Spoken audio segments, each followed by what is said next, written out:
was a day when if black folks, older brothers who were in the underworld, saw a promising young student, they said, "Man, don't do this. Don't do this. You stick with the books. There. Yeah, you stick with the books, brother. You don't have to worry about this. You don't need to do this. It might be for me, but I'm from another time. You go ahead and crack these books and get that knowledge."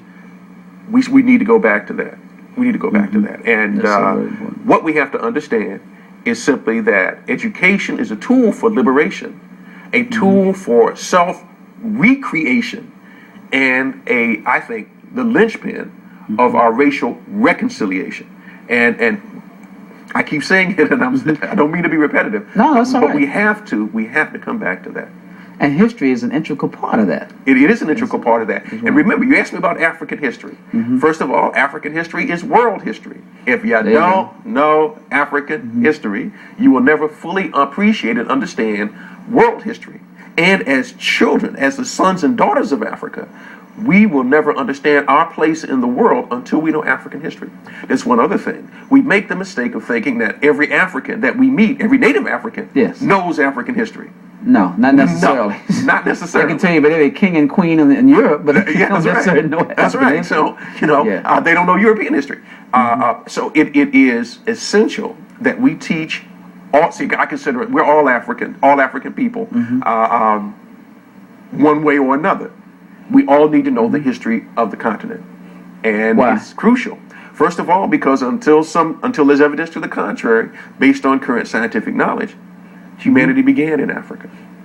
That's first and foremost. The earliest civilizations, man's first attempts, and my most recent book gets into that, at architecture, astronomy, mathematics, and science, begin in Africa. And so we have to know that we just simply, if we go back to Greece and Rome, it's not back far enough. In fact, if we go back to ancient Egypt, that's not far enough. And certainly if we go back to Europe, that's not even beginning to be far enough. No. So, we have to do better than that. One of the things I did when my wife and I, we took 26 people on a transcontinental tour of Africa. We crossed the African continent. We got back in August from south to north.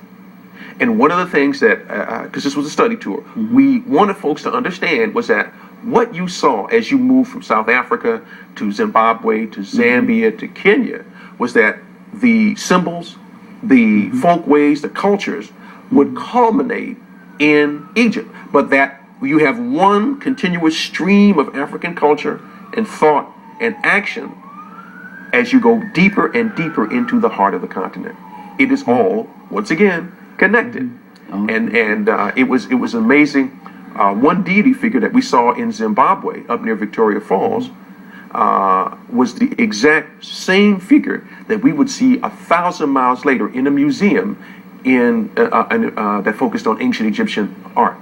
The same figure, and yet people want to say that, wait a minute now, ancient Egypt's not in Africa. Well, where is Egypt? I'm sorry. And we even got into that. We had an Arab guide who wanted to tell us that Egypt was not in Africa; it was in the Middle East.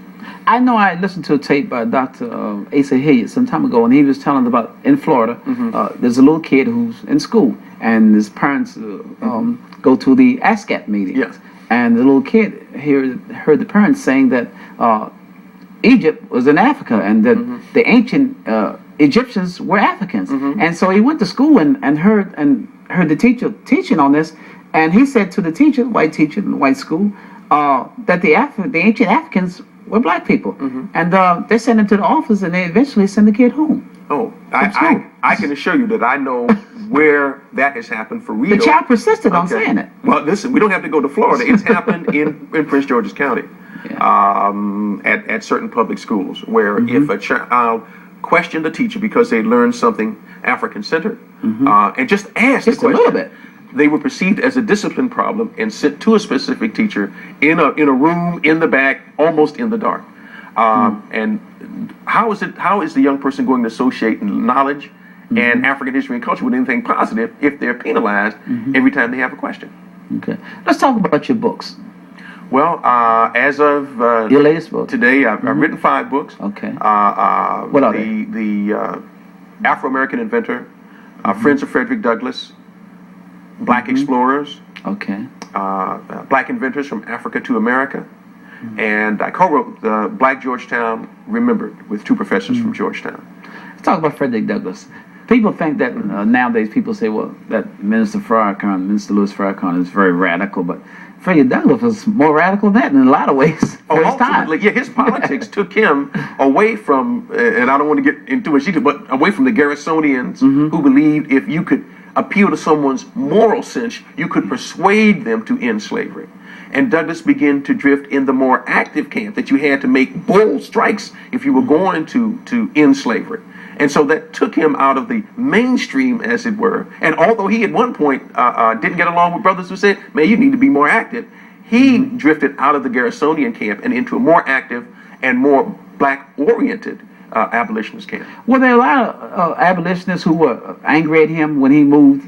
It caused problems. There were actually white abolitionists. William Lloyd Garrison would be one who felt that, wait a minute, I got a lock on this thing. You got to do what I say. I'm the man.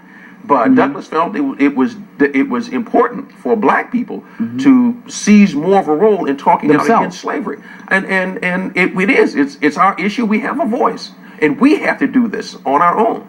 And I always stress the connection between what Douglass said and felt, all the way down to A. Philip Randolph, when he proposed during World War II his March on Washington. And he said at the time, in the 1940s, basically, this is a Negro thing. We appreciate everybody else, but we have to do this.